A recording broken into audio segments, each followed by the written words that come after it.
नमस्कार दोस्तों, आज अपन ज्यामिति के महत्वपूर्ण टॉपिक त्रिभुज के बारे में चर्चा करेंगे। सबसे पहले अपन बात करें त्रिभुज। त्रिभुज नाम से ही पता चल रहा है कि तीन भुजाओं से घिरी हुई बंद आकृति त्रिभुज कहलाती है। यहाँ समतल पर तीन भुजाओं से घिरी हुई बंद आकृति त्रिभुज कहलाती है। तो परिभाषा नॉर्मल हो जाएगी कि तीन भुजाओं से घिरी हुई बंद आकृति त्रिभुज कहलाती है। परिभाषा की बात करें तो तीन भुजाओं से घिरी हुई बंद आकृति त्रिभुज कहलाती है। तीन भुजाओं से घिरी हुई बंद आकृति त्रिभुज कहलाती है।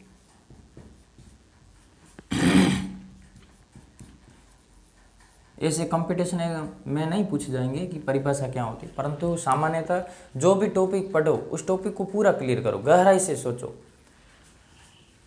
समतल लिख लो, बहुत अच्छी परिभाषा हो जाएगी। परिभाषा के बाद में बात करें कि ये कितने प्रकार के होते हैं। त्रिभुज जो होते हैं, त्रिभुज का चिन्ह ऐसा होता है, त्रिभुज को इस चिन्ह से दर्शाते हैं।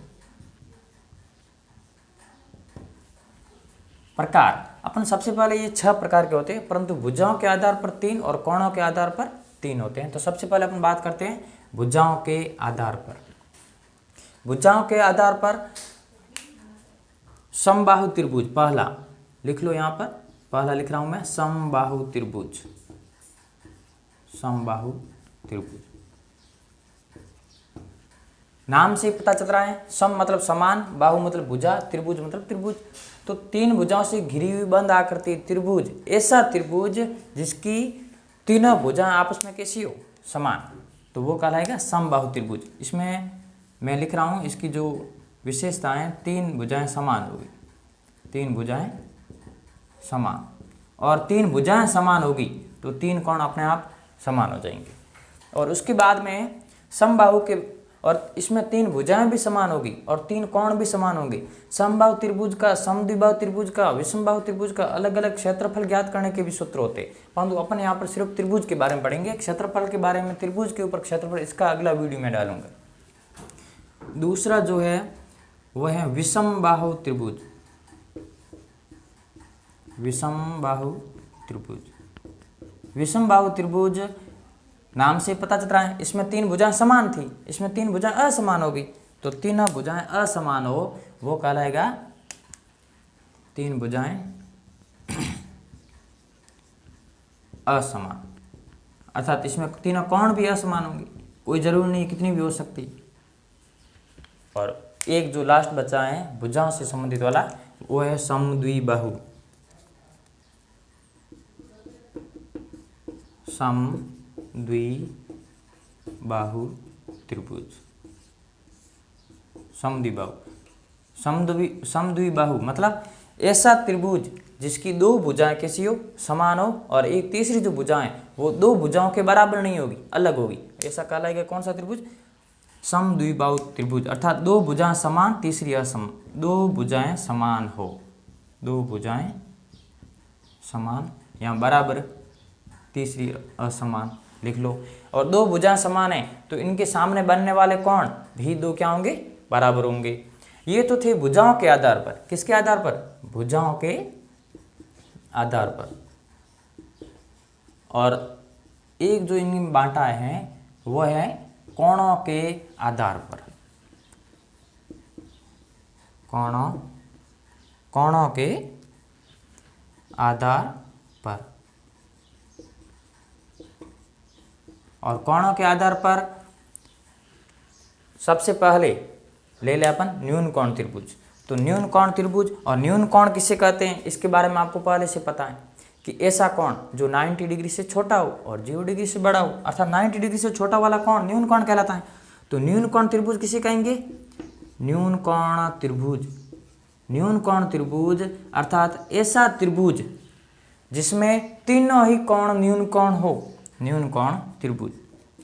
देखो कोई भी त्रिभुज होगा, यदि वो त्रिभुज बना है इसका मतलब उसमें दो कोण तो न्यून कोण होने ही चाहिए, परंतु यदि तीसरा ही कोण न्यून कोण हो जाए तो वो न्यून कोण त्रिभुज बन जाएगा। न्यून कोण त्रिभुज किसे कहेंगे, जिसमें तीनों कोण न्यून कोण हो। उसके बाद में बात करें समकोण त्रिभुज। और समकोण त्रिभुज किसे कहेंगे? ऐसा त्रिभुज जिसमें एक कोण समकोण हो तथा दो कोण न्यून कोण हो। और लास्ट जो है वो है अधिक कोण त्रिभुज। इन तीनों को ही मैं साथ में समझाता हूं कि क्या अंतर होता है। अधिक कोण त्रिभुज,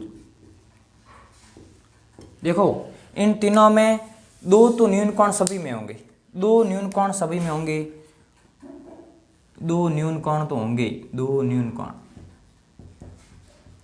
दो न्यून कोण, इसमें भी दो न्यून कोण होंगे और इसमें भी दो न्यून कोण होंगे। परंतु जो तीसरा कोण है उसके आधार पर इनको बांटा गया। यदि तीसरा कोण न्यून कोण है, तीसरा कोण एक और न्यून कोण आ जाए, अर्थात तीनों ही न्यून कोण हो गए। यदि तीनों ही न्यून कोण हो, तीन ही न्यून कोण हो, तो वो कैसा हो जाएगा? न्यून कोण त्रिभुज।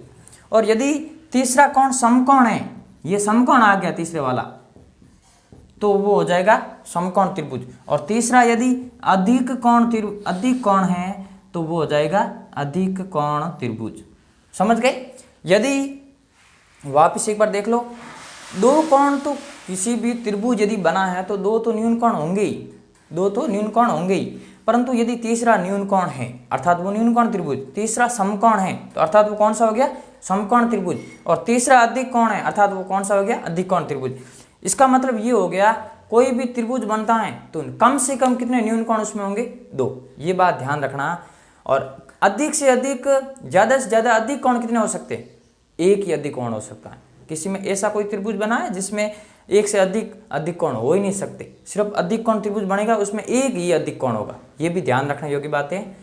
तो ये तो थी त्रिभुज के बारे में सामान्य जानकारी। एक और लिख लेना कि त्रिभुज के तीनों अंतःकोणों का योग 180 होता है। त्रिभुज के तीनों अंतःकोणों का योग 180 होता है।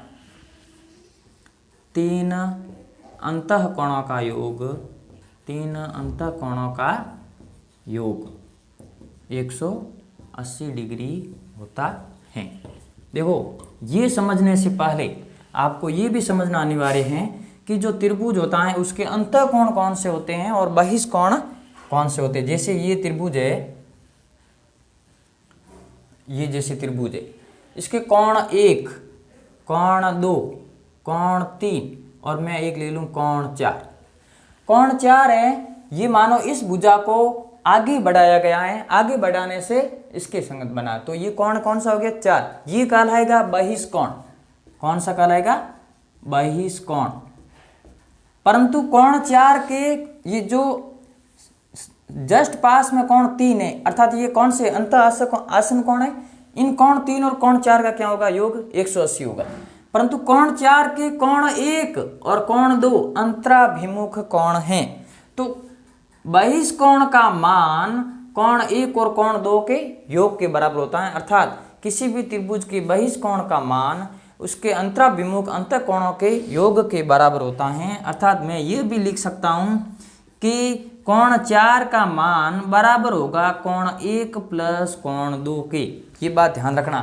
यदि ये 30 दे दे, ये 50 दे दे और कोण 4 का मान ज्ञात करने के लिए कहें तो 30 और 50 का योग कर लेना, सीधा 80 आ जाएगा। किसका मान? कोण 4 का। बहुत अच्छी बात है। इसके बाद में अपन यदि ये तो थी नॉर्मल जानकारी जो अपन पहले से पढ़ते आ रहे हैं। उसके बाद में अपन देखें तो त्रिभुज की आपने माध्यिका के बारे में सुना होगा, केंद्रक के बारे में सुना होगा, शीर्ष लंब केंद्र, उसके बारे में अपन सामान्य अध्ययन कर लेते हैं। और अगली वीडियो में मैं त्रिभुज के क्षेत्रफल तथा उनसे संबंधित त्रिभुज के जितने भी कंपटीशन एग्जाम में सवाल आए हुए हैं उन सवाल के बारे में अपन विस्तृत चर्चा करेंगे। पहले त्रिभुज के जो नॉर्मल जानकारी है, सामान्य जानकारी जो हर समय ध्यान रखनी है, उनके बारे में अपन चर्चा करते हैं। तो सबसे पहले देखें अपन माध्यिका क्या होती है। माध्यिका, माध्यिका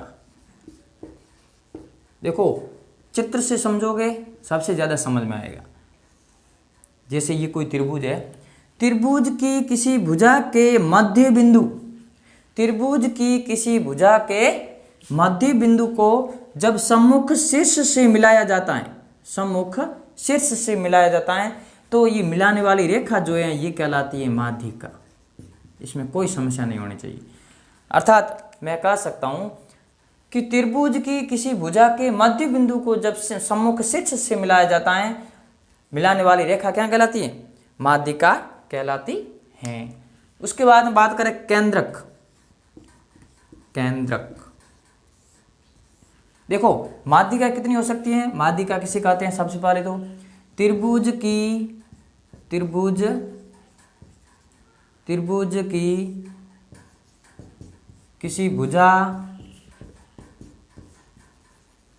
किसी भुजा के मध्य बिंदु को, किसी भुजा के मध्य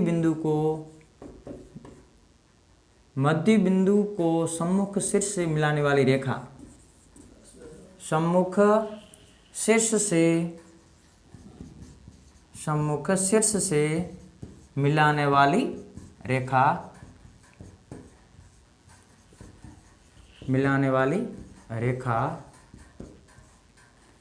माध्यिका कहलाती हैं। माध्यिका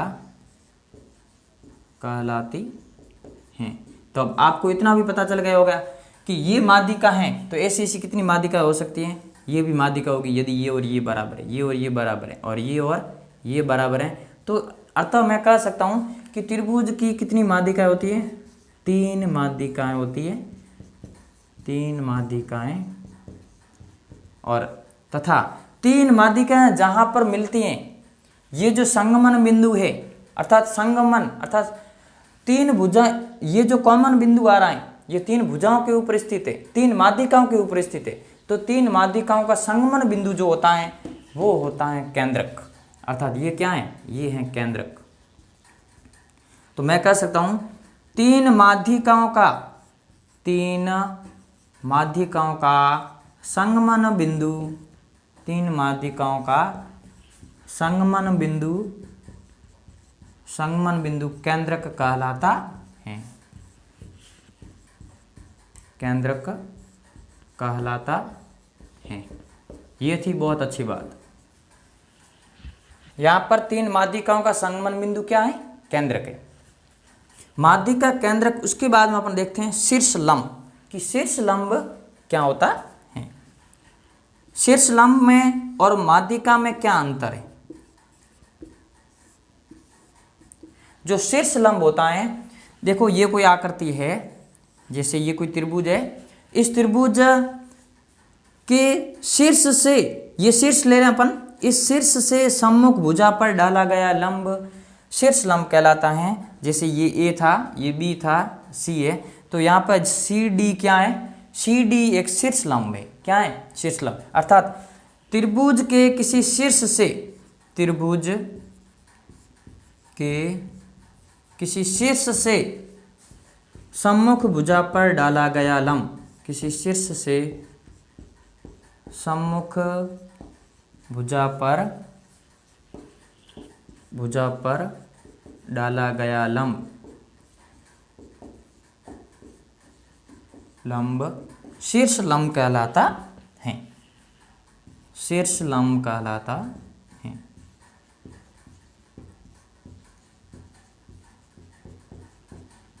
ये तो थी शीर्ष लंब की परिभाषा। अर्थात शीर्ष लंब भी कितने होंगे? 3 शीर्ष लंब होंगे। कितने? 3 शीर्ष लंब होंगे। और 3 शीर्ष लंब तो होंगे, परंतु 3 शीर्ष लंबों का जो संगमन बिंदु होगा, देखो यहां पर भी अपन लंब डाल सकते हैं। जैसे ये अपन ने यहां से लंब डाला और ये अपन ने यहां से लंब डाला, तो मुझे बताओ 3 शीर्ष लंबों का संगमन बिंदु ये है, ये क्या कहलाएगा? ये कहलाएगा लंब केंद्र। क्या कहलाएगा? लंब केंद्र। अर्थात लंब केंद्र की परिभाषा अपन लिखनी चाहें तो लंब केंद्र की परिभाषा क्या हो जाएगी? लंब केंद्र की परिभाषा हो जाएगी 3 शीर्ष लंबों का संगमन बिंदु। 3 शीर्ष लंबों का संगमन बिंदु क्या कहलाएगा? लंब केंद्र। लंब केंद्र। 3 शीर्ष लंबों का प्रतिच्छेदी बिंदु भी कह सकते हो। 3 शीर्ष लंबों का प्रतिच्छेदी बिंदु, प्रतिच्छेदी बिंदु लंब केंद्र कहलाता है। लंब केंद्र कहलाता है। ये तो थी माध्यिका, केंद्रक, शीर्षलंब और लंब केंद्र के बारे में। उसके बाद में दो जो महत्वपूर्ण रही है वो है, एक है अंतः केंद्र और एक है परिकेंद्र। आप सोच रहे होंगे कि अंतः केंद्र क्या होता है और परिकेंद्र क्या होता है। यदि कोई दो त्रिभुज दे रखे हैं जैसे कोई ये त्रिभुज है और एक त्रिभुज, यदि इसके अंदर वाली, यदि ये वृत्त जो दिख रहा है, ये वृत्त है ना, इस वृत्त का केंद्र, अर्थात ये त्रिभुज के अंदर बना हुआ वृत्त है और त्रिभुज के अंदर और भुजाओं, ये भुजाओं से समान दूरी पर है, इस भुजा से भी ये समान दूरी पर है, इस भुजा से भी ये समान दूरी पर है, अर्थात ये है क्या, त्रिज्या है। ये त्रिज्या तो वैसे बराबर ही होगी, तो ये भुजाओं से समान दूरी पर है केंद्र, अर्थात ये जो कहलाता है, ये कहलाता है अंतः केंद्र। अर्थात ये तो वृत्त को कौन सा कहलाएगा, अंतः वृत्त कहलाएगा, परंतु अंतः वृत्त का केंद्र क्या कहलाएगा, ये कहलाएगा अंतः केंद्र। अंतः केंद्र, विशेष ध्यान रखना, जब भी अंतः केंद्र आ जाए तो आप समझ लेना वो कोणों के समद्विभाजकों का संगमन बिंदु है। जैसे इसको यदि अपन बनाना चाहें, रचना करना चाहें, तो अपन कह सकते हैं कि जैसे ये कोई कोण है, इस कोण, मानो ये 40 डिग्री का कोण था त्रिभुज का, तो अपन ने यहाँ पर 20 डिग्री का, अर्थात समद्विभाजक रेखा तो एक ही होगी कोण की, तो ये 20-20 और इसका भी इसी तरह करेंगे, और जहाँ पर कोण समद्विभाजक मिलेंगे वो जो बिंदु होगा, उस बिंदु के अपन ऊपर वृत्त बनाएं या इतनी त्रिज्या लेकर के, वो वृत्त अंतः वृत्त कहलाएगा और वो केंद्र कौन सा होगा, अंतः केंद्र होगा। तो आपको जो याद रखना है वो सिर्फ इतना ही रखना है कि त्रिभुज के अंतः कोणों के समद्विभाजकों का संगमन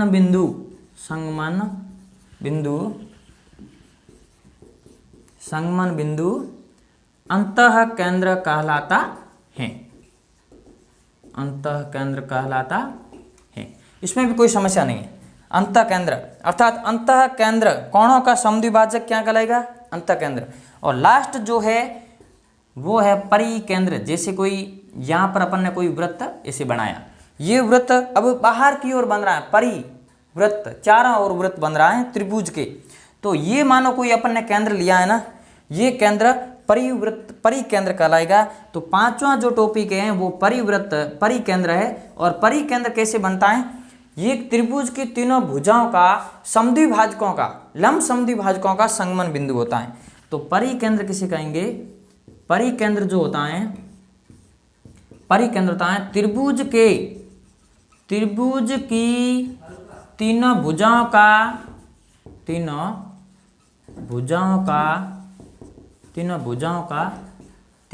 के लंब समद्विभाजकों का